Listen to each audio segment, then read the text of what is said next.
sa kwalam ngay lo mi gi lo ke lam pi le ting ngay lo va mi mo sit te chu tha le chu ngay lo mi chu aki pang nau chu lal pa da na hi zo atan thu chu sun le sa in na ngai tua saka ama chu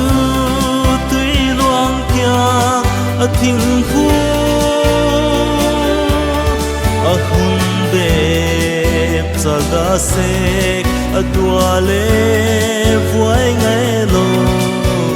wala hi han a thil bol to po chu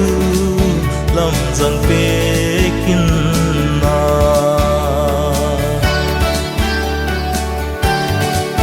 ba thian he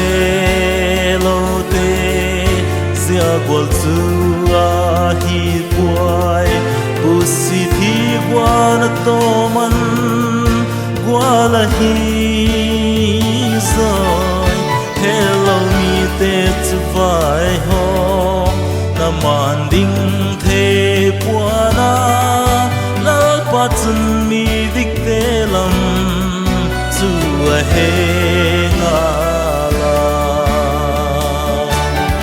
atan khu chu sun le sa in na ngai tua saka ama chu tui luang kya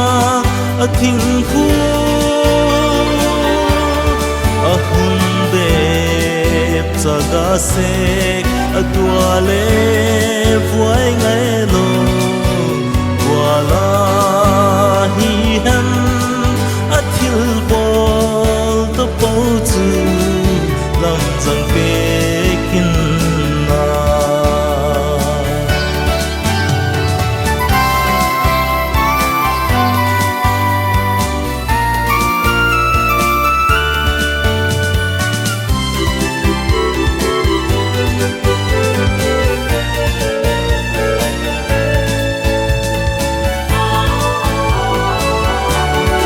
atan thu chu sun le sa in na ngai tua saka ama chu tui luang kya a thing khu a hun be saga sek a tua le vuai